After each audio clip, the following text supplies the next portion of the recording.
નમસ્કાર દર્શક મિત્રો, દિવ્ય સજ્જન ન્યૂઝ નેટવર્કમાં આપનું હાર્દિક સ્વાગત છે। આમ આદમી પાર્ટી દ્વારા ઉઠાવેલા કચરાના મુદ્દે તંત્ર જાગ્યું, હવે ક્રેડિટ લેવા ભાજપ દોડી આવી। અમરેલી શહેરમાં ફતેપુર રોડ પરના કચરા અને સફાઈને લઈને લાંબા સમયથી નાગરિકો પરેશાન હતા। કચરાને લઈને વારંવાર ભોજલધામ મંદિરના મહંતશ્રીએ ઘણા અધિકારીઓને, ઘણા નેતાઓને મૌખિક અને લેખિત બંને રજૂઆત કરેલી હોય ભોજલધામ મંદિરના લેટરપેડ ઉપર જિલ્લા કલેક્ટરશ્રીને સ્વાગત કાર્યક્રમમાં રજૂઆત કરવા છતાં ત્યાંથી કચરો નાખવાનું બંધ કરવામાં આવ્યું ન હતું।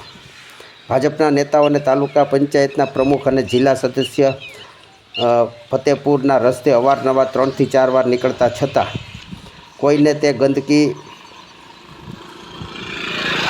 મરેલ ઢોર ઢાંખર ચાર નાખતા છતાં ત્યાંથી પસાર થઈ જતા અને ત્યાંથી લોકો નહીં પણ મત દેખાતા હતા। ત્યાંના ગરીબ માણસોની અવાજ કોઈના કાન સુધી નહોતો પહોંચી શક્યો।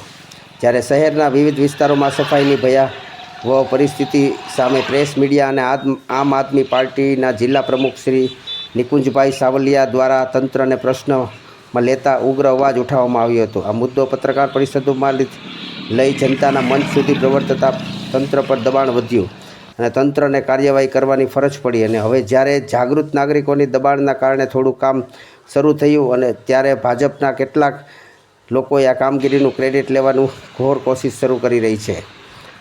અમે સ્પષ્ટપણે જણાવી દઈએ કે આ જનતાની જાગૃતિ અને આમ આદમી પાર્ટીની નિષ્ઠાપૂર્વકની માગણીનું પરિણામ છે। જનતા બધું જાણે છે કે કોણ મુદ્દો ઉઠાવે છે અને કોણ માત્ર ફોટા પડાવવાની રાજનીતિ કરે છે।